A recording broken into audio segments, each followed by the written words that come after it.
TN News, this is Montana This Morning. A woman from Arizona was gored by a bison in Yellowstone National Park yesterday morning. We have the latest right off the top. And yesterday was day one of the trial of a Three Forks man accused of killing two brothers. We have the latest in the proceedings at 6:32. And July is Disability Pride Month, and we talked to one Montana man who says while a lot of progress has been made, there are still ways to go. All right, it is 6:30 on this Tuesday. A beautiful look over the mining city this morning. Jay McDonald, Matt Elwell with you. Lovely time to walk your dog out yesterday. It was nice. You know, our biggest drawback yesterday was the gusty winds. I felt like it got a little windy. Today we're going to see less wind but more sun as we go through the day. Looking out this morning, most of our morning temperatures are into the 40s. There are a couple of 50s out there, but pretty comfortable. Clear skies and therefore nothing showing up on our Doppler radar network. We are looking at plenty of sunshine, a light breeze, and daytime high staying in a very comfortable low to mid 80s for most of the area. That's pretty seasonal here in southwest Montana, but the heat is on by the end of the week. I'm going to talk more about the timing of all that and what to expect in just a few minutes. All right, thank you very much, Matt. 6:31, our top story this half hour. A woman from Arizona was gored by a bison in Yellowstone National Park yesterday morning. Now, it happened near the Lake Lodge on the north side of Yellowstone Lake as the woman was walking in a field with a friend. The Park Service says the two people saw two bison and turned to walk away when one of the bison charged the woman and gored her, causing significant injuries to her chest and abdomen. She was taken by helicopter to the Eastern Idaho Medical Center. Her current condition is unknown. The Park Service says it is not known how close the people got to the bison, adding that the incident is still under investigation. Yellowstone says people should stay at least 25 yards from all large animals and at least 100 yards from bears and from wolves. And a viewer sent us this video that appears to show a boater breaking the no-wake rule at Highlight Reservoir yesterday afternoon. The video shows a person driving the power boat at a fast speed to create a wake around the reservoir. There are signs saying not to create a wake. Now, we spoke to Montana Fish, Wildlife and Parks, which has jurisdiction at Highlight, about what is and what is not allowed. It's a no-wake boating speed. What that means is boats can't go, as they're traveling through the water, they can't go at a speed that creates a wake or that creates white water. So if people see something that they have questions about or they'd like to report something, they can do it the same way that they would report a crime against wildlife or state lands. Now, the hotline to report violations is 1-800-TIP-MONT. FWP says the incident is under investigation. And it's no surprise that high construction costs are affecting the price of many projects across southwest Montana right now. And as a result, Gallatin County is now having to delay construction on a new search and rescue building in Four Corners. Gallatin County officials say the construction of the new building was expected to cost around $5 million. But the county is now estimating the total cost at $7 million. According to the county, that means construction will not kick off until 2025 at the earliest. So the plan for the project is to get some of our underground utilities in so that when we come back, we don't have to rip everything up again, asphalt and things like that, which is taking place behind me. And we'll have a cleaner slate, and I would think that probably by 2025. Now, the work you saw in the background of that video is for the renovation of the sheriff's office, and that work is expected to finish up by next May. And yesterday was day one of the trial of a Three Forks man accused of killing two brothers. As MTN's Jolie Silly reports, the first order of business is selecting a jury. I'm here at the Law and Justice Center in Bozeman, where jury selection for the trial of a Three Forks man accused of shooting and killing two brothers from Butte is taking place. Does anybody have an issue with that? Zachary Norman of Three Forks is the accused gunman, accused of shooting and killing Butte brothers Brendan and Chase Estabrook after a fight at a house party off 6th and Ash.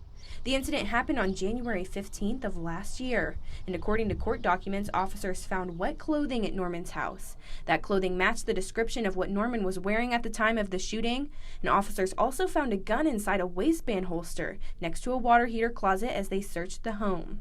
Norman told detectives that he normally carried a gun on him.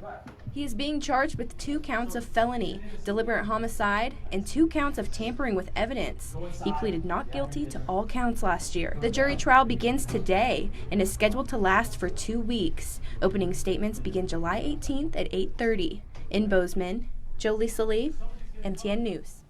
Thank you very much, Jolie. Now, during this year's legislative session, lawmakers agreed to set aside $300 million over the coming years to make an investment in Montana's behavioral health system for the future generations. And this week, the commission set up to make recommendations for how to invest that money is set for the first meeting. MTN senior political reporter Jonathan Amberian looks at what could come next. The sponsor of the bill that directed $300 million towards the state's behavioral health system says it's going to be a 6 to 8 year project to build that system's capacity. But it's important to take good first steps now. We're going to be trying to eat an elephant, and it really is going to be one bite at a time. Representative Bob Keenan, a Republican from Big Fork, sponsored House Bill 872. The bill created a new fund that can be used to invest in current programs for people with behavioral health needs or developmental disabilities, expand availability of that care, acquire or remodel property for new facilities, and plan for the future of the state's behavioral health system. We have a community crisis issue. We're at the bottom of the cycle right now, where people who present with mental health issues are dealing with law enforcement, and then the decision is either go to jail or go to the hospital. That's not a system. That's not adequate community support.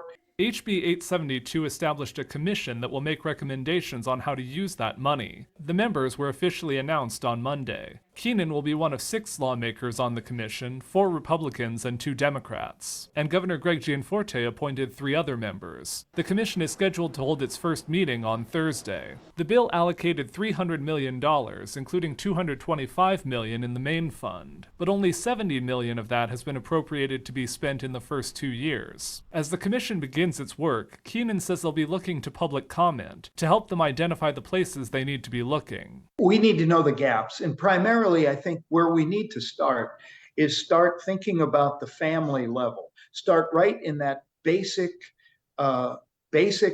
institution within our communities, families. What are they faced with should they end up with a crisis in developmental disabilities or in mental health?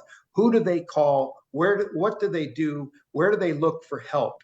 Keenan says he expects the commission to hold 2 more meetings before the middle of September. They're tasked with coming up with their initial recommendations by July 2024. In Helena, Jonathan Amberian, MTN News. Thank you very much, Jonathan.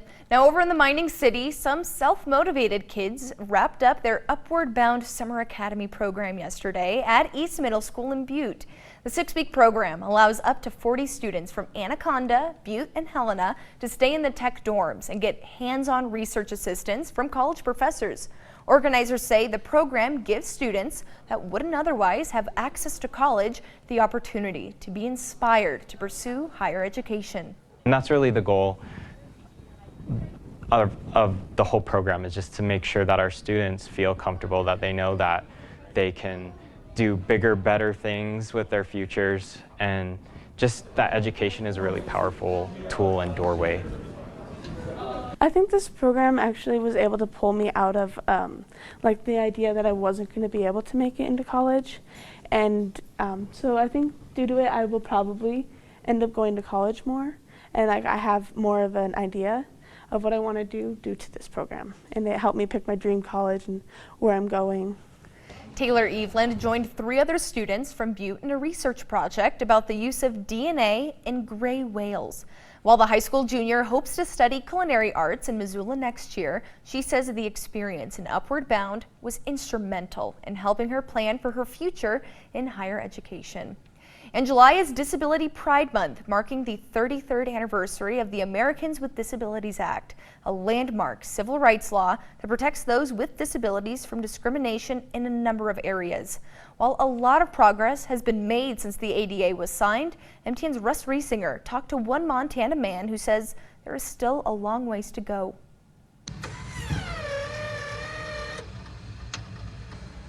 a lot of times disabilities fall through the cracks. Mitch Bone may be confined to a wheelchair, but while it sometimes slows him, it seldom stops him. I feel like it's important for us to put disabilities on the forefront, even if it is for a month, to raise awareness of all the disabilities, but also all of the cool things that people with disabilities can and are doing. Leading off for the Royals, number 4, Davis Chacos. And he's doing some pretty cool things himself.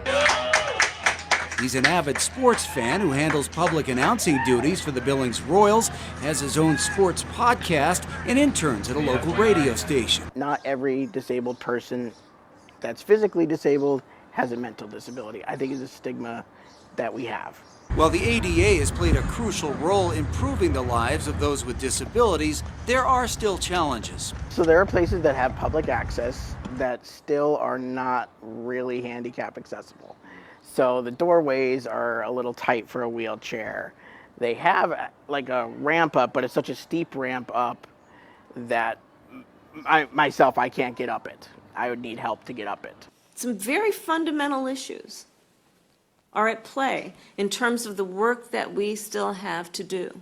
This week, Vice President Kamala Harris spoke at a roundtable to celebrate the anniversary of the ADA, saying more needs to be done to eliminate bias in employment and transportation. A majority of domestic flights still have no accessible restrooms. We've made a lot of strides as a country, but there's still a lot of room for improvement. While Mitch sees progress, there's one other thing he hopes everyone will remember. I think just that we're people. You can talk to us, you can invite us out to do things, you can include us in your jobs. We're just people. We like to be talked to, we like to be included. I think that's the biggest thing. In Billings, Russ Riesinger, MTN News. Thank you very much, Russ. All right, 6:42, time for a quick break here on Montana This Morning.